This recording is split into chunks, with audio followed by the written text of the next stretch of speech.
오늘은 추수감사 주일입니다. 말씀을 짧게 하고 우리가 성찬식을 진행하려고 합니다. 이해해 주시기 바랍니다. 특별히 오늘은 다니엘서 9장을 마지막으로 정리하는 시간을 짧게 갖도록 하겠습니다. 오늘 우리에게 주신 하나님의 말씀은 다니엘서 9장 제목을 다 함께 읽어보겠습니다. 8번째 시간, 다니엘과 성도들의 기도를 통해 하나님과 예수 그리스도의 뜻을 드러내시는 성령님의 탄식하시는 기도. 존 웨슬리 표준 설교문 인용. 아멘.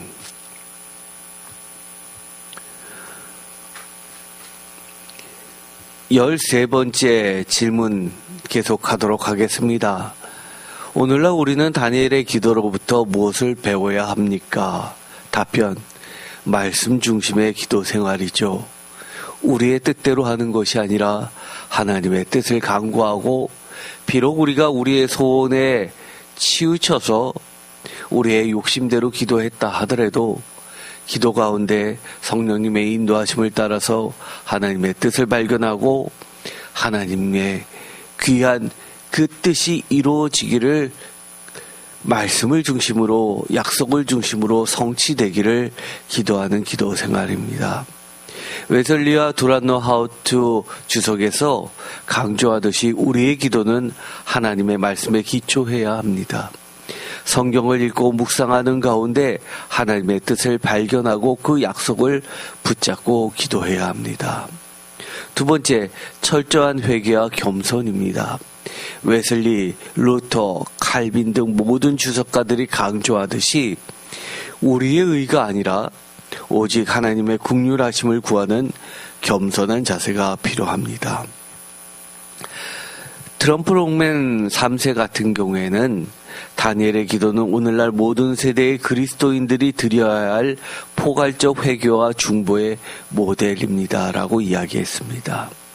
여기서 중보의 모델이라고 하는 것은 단순히 다른 사람들의 욕심을 도와주는 기도가 아니라 공동체의 참다운 회복을 기도하는 것이라고 말씀을 드렸죠. 세 번째, 공동체를 위한 중보.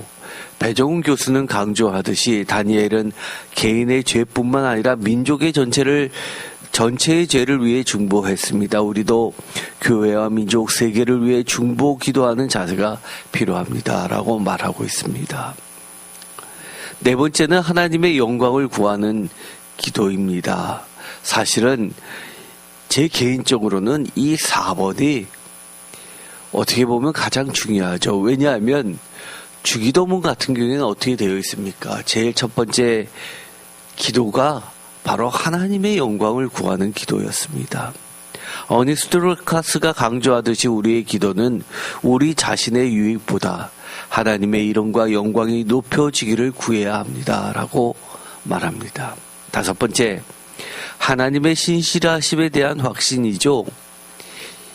칼빈과 데일라이프 데이비스가 강조하듯 우리는 상황이 아무리 어려워도 하나님의 언약과 약속이 반드시 이루어질 것을 믿고 기도해야 합니다. 맞죠?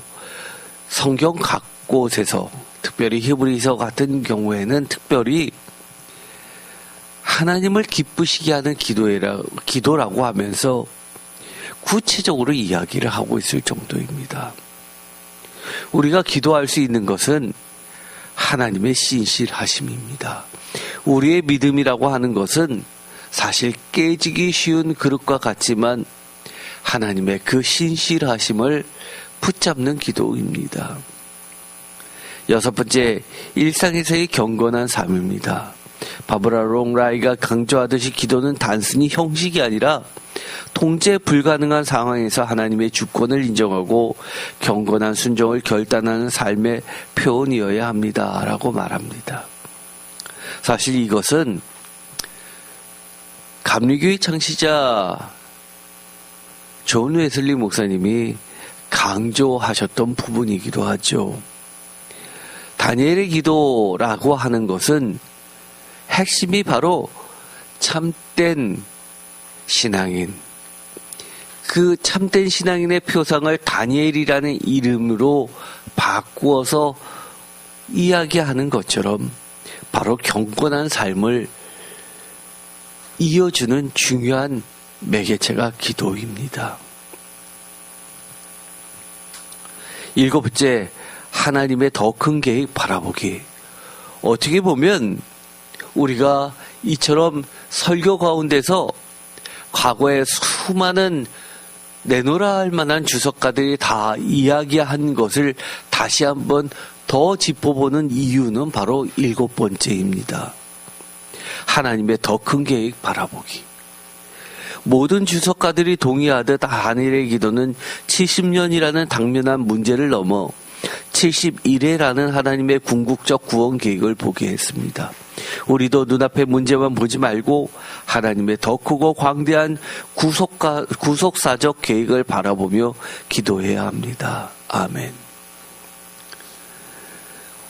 오늘날 우리가 살펴본 것처럼 어떤 면에서는 우리는 그 넘사벽처럼 보이는 칼빈이나 아니면 다른 모든 교회사에 곳곳에 등장하는 주요 인물들, 그런 분들보다도 더 큰 계획을 바라볼 수 있는 은혜를 입고 있습니다. 바로 예수 그리스도에 의한 종말의 성취입니다. 정확하게 표현하면 이미 시작된 예수 그리스도의 십자가와 부활의 사건으로 이미 시작된 종말이 예수 그리스도의 재림 때 완성될 그 과정 속에 놓여 있는 우리 모두가 이미와 아직이라는 그 사이에서 종말론적으로 살아가고 있는 존재들로서 하나님의 더 큰 계획을 바라볼 수 있게 해주고 있습니다. 이것은 매우 중요합니다. 결론으로 이야기하겠습니다. 다니엘의 기도가 주는 메시지가 무엇입니까? 다니엘 9장의 기도는 참된 기도의 본질을 보여줍니다. 다니엘서 9장 2절 말씀에 근거하며 다니엘서 9장 3절에서 6절 겸손과 회개로 나아가고, 이것은 철저하게 형식이나 조건이 아니라고 말씀을 드렸습니다. 실질적인 내용이죠. 우리가 금식한다고 진정한 금식입니까? 아니죠. 하나님 앞에 진정으로 통회하고 하나님의 뜻이 분명히 세워지기를 바라고 나도 온몸을 사용하여 예수 그리스도처럼 그렇게 온몸이 찢어질 정도로 발버둥 치면서 나아가는 게 겸손과 회개입니다. 다니엘서 9장 7절과 14절에 하나님의 공의를 인정하며 다니엘서 9장 18절에 오직 하나님의 긍휼을 의지하고 다니엘서 9장 17절과 19절에 하나님의 영광을 위하여 구하며 다니엘서 9장 24절에서 27절까지 하나님의 더 큰 계획을 보게 하는 기도입니다. 웨슬리가 말했듯이 다니엘의 기도는 참된 회개 기도의 표본이며 루터가 강조했듯이 인간의 공로가 전혀 없는 상태에서 오직 하나님의 약속을 붙잡고 드리는 믿음의 행위입니다. 어떻게 보면 오늘 우리가 이 기쁜 추수감사 주일날 성찬식을 합니다. 성찬식을 하는 이유는 사실은 우리의 공로가 아니라 예수 그리스도의 공로에 감사하는 그런 시간이고, 앞으로 우리가 우리의 힘으로 살아가는 것이 아니라 성령님에 의해 예수 그리스도의 그 능력으로 살아가는 것을 의지하는 순간이기도 합니다. 갈빈이 설명했듯이 하나님의 약속이 있음에도 겸손히 그 성취를 강구해야 하는 의무를 강조하는 언약적 기도이며, 이것은 굉장히 중요한 의미가 있습니다. 어떤 분들은 하나님 다 아셔, 그러니 우리가 중언부언할 필요 없어 라고 완전히 기도를 뒤로 밀어버리는 분들이 계십니다. 어떻게 보면 믿음이 굉장히 좋은 것 같지만 하나님은 우리로 하여금 기도를 쉬지 않게 하십니다. 끊임없이 올려드린 그 기도를 통해서 하나님이 하나님의 이름과 영광을 위하여, 하나님의 뜻을 위하여 하나님이 쉬지 못하시게 만드는 것이 바로 우리의 역할이기도 합니다. 트럼프 로맹 3세는 적용했듯이 오늘날 모든 세대의 그리스도인들이 드려야 할 포괄적 회개와 중보의 모델이라고 강조합니다. 이러한 기도를 통해 다니엘은 70년이라는 당면한 문제를 넘어 71회라는 하나님의 궁극적인 구원 계획, 즉 예수 그리스도를 통한 죄의 종결과 영원한 의의 도래, 영원한 하나님의 나라, 그리스도의 나라를 계시받게 됩니다. 그래서 다니엘서의 모든 주제는 맨 끝에 있는 다니엘서 12장 13절로 귀결된다고 제가 말씀을 드렸습니다. 물론 이것은 모든 주석가들이 그렇게 이야기하지 않습니다. 어떻게 보면 제 개인의 주석이기도 하지만 저는 그것이 믿음의 가장 중심이라고 보는 겁니다. 다니엘서를 우리에게 주신 이유는 다니엘서 12장 13절입니다.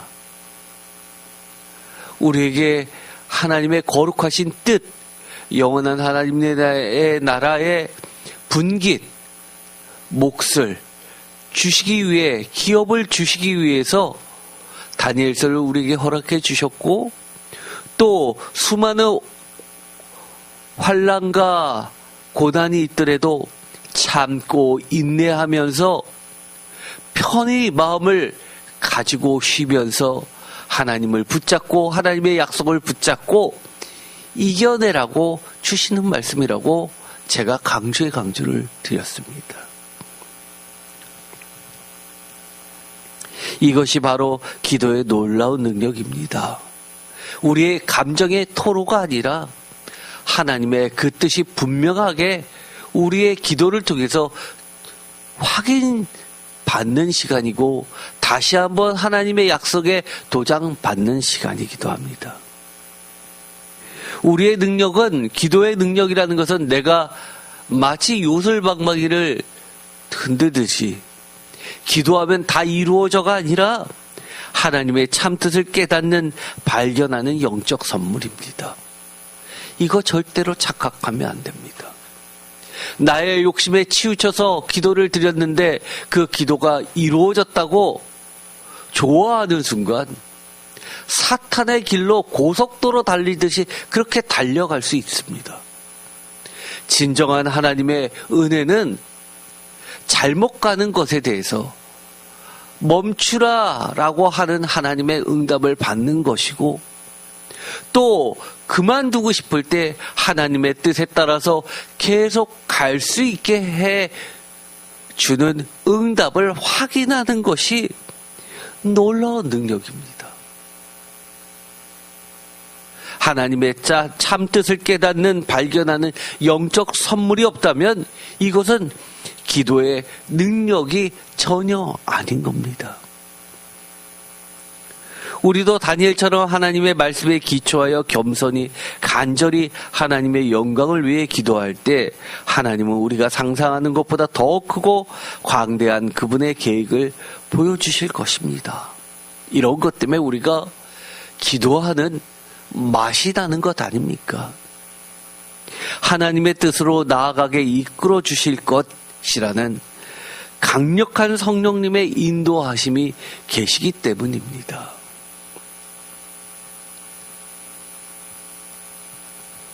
다니엘서 9장을 읽는 성도들의 올바른 관점, 이것은 예레미야 70년의 해석이 다니엘이 속히 응답받는 확실한 기도의 능력 갖추는 비법이라고 했습니까?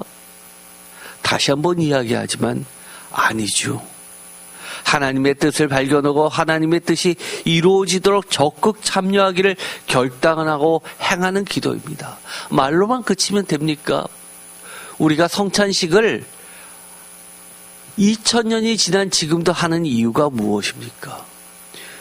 우리의 몸으로 예수 그리스도의 당부하신 그 말씀을 실천해 내자고 하는 겁니다. 말씀이 육신이 되셨듯이 예수 그리스도의 말씀을 우리 몸에 담아내는 과정입니다. 성도들의 기도를 통해 하나님과 예수 그리스도의 뜻을 드러내시는 하나님의 뜻을 발견하게 되는 기도는 성령님께서 말할 수 없는 탄식으로 인도하시는 기도입니다. 그것이 바로 회개고 금식이고 소망이고 결단이고 하나님의 열정 등의 기도인 것입니다. 하나님의 성품에 절대 의존하고 하나님의 은혜, 신실하심, 공정하심 등에 기대어야 하는 기도인 겁니다. 그래서 하나님께 죄를 회개하는 기준은 첫 번째 하나님의 영광입니다. 이것을 놓쳐서는 안 됩니다.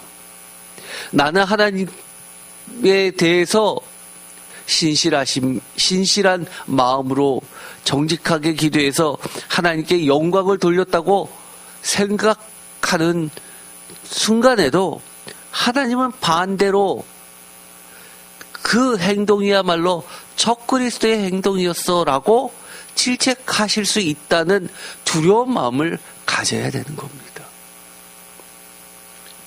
하나님의 영광은 오직 말씀의 기초에서 하나님의 편에서 판단되어집니다. 두 번째 하나님의 말씀, 세 번째 순종하는 의무와 기쁨입니다. 때로는 감당하기 어려워도 우리가 그것을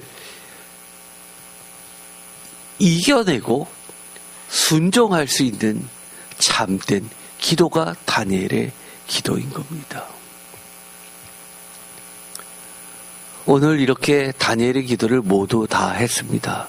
한 가지 우리가 기억해야 될 것은 제가 전에 이 다니엘의 9장 기도가 시작되는 배경이 됐었던 예레미야의 70년이라고 하는 부분에 대해서 반드시 설교 2편을 들어보라고 했습니다. 그것을 꼭 들어보시기 바랍니다. 2019년 1월 2일 날 수요 예배 때 했었던 새날 새 언약의 날 예레미야 70년의 성취 영원한 나라 예수 그리스도의 나라라는 설교와 또 하나 2017년 7월 19일 예레미야 70년 해서 예레미야 통독 해설 6번째 시간 및 온전히 하나님께만 참된 희망을 둘 모든 인생의 70년이라는 두 설교를 올려드리는 게 있습니다. 꼭 보시기 바랍니다.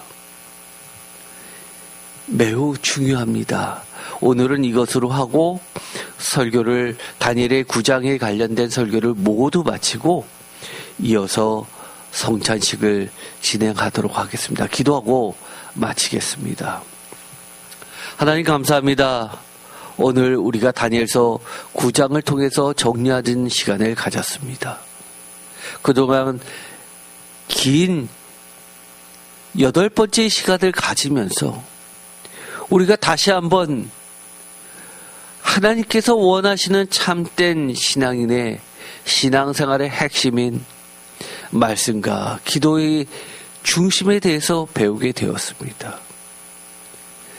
기도가 단순히 나의 욕심을 채우는 시간이 아니라 하나님의 뜻이 분명히 세워지는 시간임을 다시 한번 깨닫게 되고 내가 하나님의 영광을 얼마나 가렸는지 통회하고 참여하는 심정으로 더 나아가서 하나님의 나라, 하나님의 공동체 모두의 온전한 예레미야 70년의 회복의 약속의 말씀을 붙잡고 그 말씀이 성취되기를 간절히 기도하는 시간이라는 것을 배우게 되었습니다. 예레미야의 70년은 결코 멀리 떨어져 있는 시간이 아니라 오늘 나에게 적용되는 내 인생의 완전한 70년이라는 것 또한 배우게 됩니다. 다시 한번 하나님 앞에 참여하는 심정으로, 겸손한 심정으로 하나님의 그 뜻을 간구하는 기도 올릴 수 있게 하여 주옵소서. 특별히 오늘은 추수감사 주일입니다. 이 기쁜 날 하나님의 말씀의 은혜, 흠뻑 젖게 하시고 주님께서 날마다 우리에게 주시는 일용한 양식을 통해서 또한 예수 그리스도의 성육하신 떡과 포도주를 통해서 우리의 삶이 예수 그리스도의 삶이 되게 하여 주시옵소서. 예수 그리스도의 이름으로 기도드립니다. 아멘.